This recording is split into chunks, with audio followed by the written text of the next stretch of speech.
अस्सलाम वालेकुम दोस्तों मैं हूं बशीर अहमद और आप देख रहे हैं छोटा बिज़नेस यूट्यूब चैनल। ये जो आप लिक्विड मिक्सचर मशीन देख रहे हो, इसका पहले भी मैंने एक वीडियो किया था। तब ये जो है इसका ये पुल्ली और ये मोटर इसका जो है ये मोटर और ये बेल्ट मेल्ट जो बना नहीं था, तो ये अभी मुकम्मल है। तो मैंने कहा दोस्तों के लिए इसका जो मुकम्मल हो इसका एक और वीडियो कर लूँ। ये आप एक दोस्त देख सकते हैं,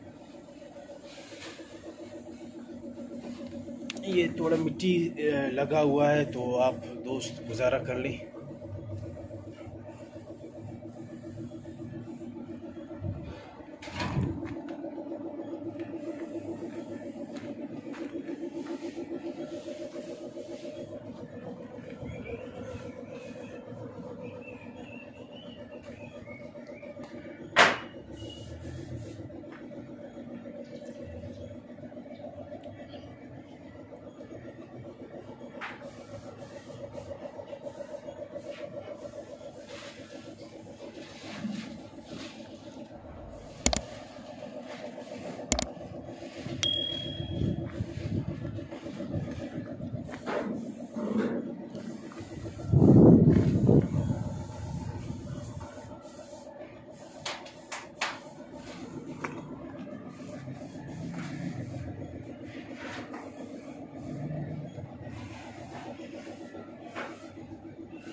तो ये लिक्विड मिक्सचर मशीन आप दोस्त देख सकते हैं। उम्मीद है कि दोस्तों को ये भी वीडियो पसंद आया होगा। अगर पसंद आया है तो लाइक कमेंट शेयर ज़रूर चैनल को करें, ज़रूर सपोर्ट करें इस चैनल को।